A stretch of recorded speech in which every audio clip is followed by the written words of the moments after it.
नमस्कार दोस्तों, बहुत बहुत स्वागत है आपका न्यूज़ टाइम के इस अंक में। दोस्तों, अक्साई चीन के अंदर भारत की परेशानी और बढ़ गई है। चीनी सरकार ने अब 2000 किलोमीटर का एक रेल नेटवर्क वहां बनाने का फैसला किया है और ये जो रेल नेटवर्क है इस समय जिनजियांग से शुरू होके ये ल्हासा को जोड़ेगा। और सबसे जो कॉम्प्लिकेटेड चीज़ है इस पूरे प्रोजेक्ट में वो ये है कि ये रेलवे ट्रैक भारत की एलएसी के पास से चल जाएगा, बिल्कुल पास पास छूता छूता निकलेगा साहब। लाइन ऑफ एक्चुअल कंट्रोल के बाजू में जो G219 नाम का हाईवे है ये उसके पास से गुजरेगा। और मैं ये भी समझ के चलता हूँ कि सिचुएशन जो है इस लाइन के बनने से भारत के लिए तो बहुत कॉम्प्लिकेटेड हो जाएगी। इसके द्वारा नॉर्थ वेस्ट और साउथ वेस्ट चाइना का पहला लिंक बनेगा। जी हाँ, पहला लिंक बनेगा नॉर्थ वेस्ट चाइना और साउथ वेस्ट चाइना के बीच में, जो कि जिनजियांग से लेके जिगात्से से लेके और उसके बाद ल्हासा तक जो है ये पहला लिंक होगा। इसके बीच में अरुणाचल प्रदेश से तो सिर्फ 50 किलोमीटर की दूरी तक जो ल्हासा की रेलवे लाइन है वो तो पहले पूरी हो चुकी है, वो हमने आपको बताया था। वो अरुणाचल प्रदेश के लिए चिंता की बात है।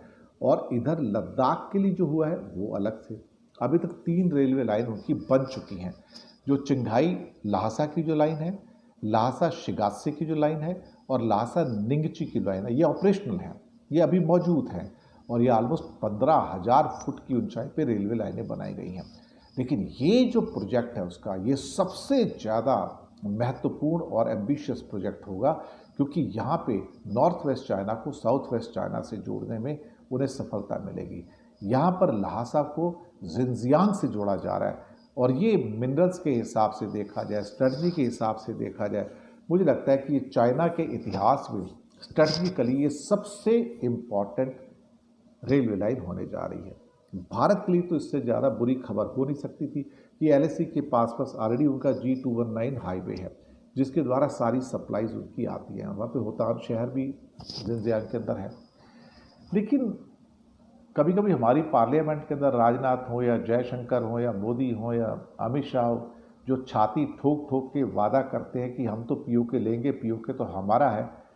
तो भैया बात बड़ी साफ सीधी है यहाँ पर कि एक बार जरा छाती ठोक के ये भी बोल दो कि सीओके भी हमारा है। अब लोग कहेंगे ये सीओके कहाँ से आ गया भैया, चाइना ऑक्यूपाइड कश्मीर तो है ना, सिर्फ पीओके थोड़ी है। 38,000 किलोमीटर का चाइना ऑक्यूपाइड कश्मीर जो अक्साई चीन है उसको वापस लेने की बात तो कभी अमित शाह करते ही नहीं, ना ही कहीं राजनाथ सिंह करते हैं। लेकिन नेहरू को गालियां जरूर देते हैं। पर क्या इनकी इतनी हिम्मत है कि छाती ठोक कर कहें कि आज चलो एक बार फिर से हम प्रस्ताव पास करते हैं कि सीओके हमारा होगा, अक्साई चीन हमारा होगा और हम उसके लिए चाइना पे आक्रमण करेंगे और उससे वापस ले लेंगे। क्या ये कर सकते हैं? तो कोई मिलिटरली तो पावरफुल है नहीं, ये हम कर नहीं सकते। जयशंकर ने पहले ही बोला कि भैया चाइना तो इकोनॉमिकली और मिलिटरली हमसे 5 गुना पावरफुल है, हम उससे कैसे जंग कर सकते हैं। पर ये 4,500 किलोमीटर की जो रेलवे लाइन है, इसका मतलब, और हाईवे तो बन ही गया, कि परमानेंटली अक्साई चीन जा चुका है। अब बीजेपी की सरकार है, बीजेपी की बाप की सरकार है, सीधे शब्दों में कहूँगा, किसी के बस की अक्साई चीन वापस लेना संभव नहीं है। ये बात लिख लीजिएगा। शुक्रिया आपका।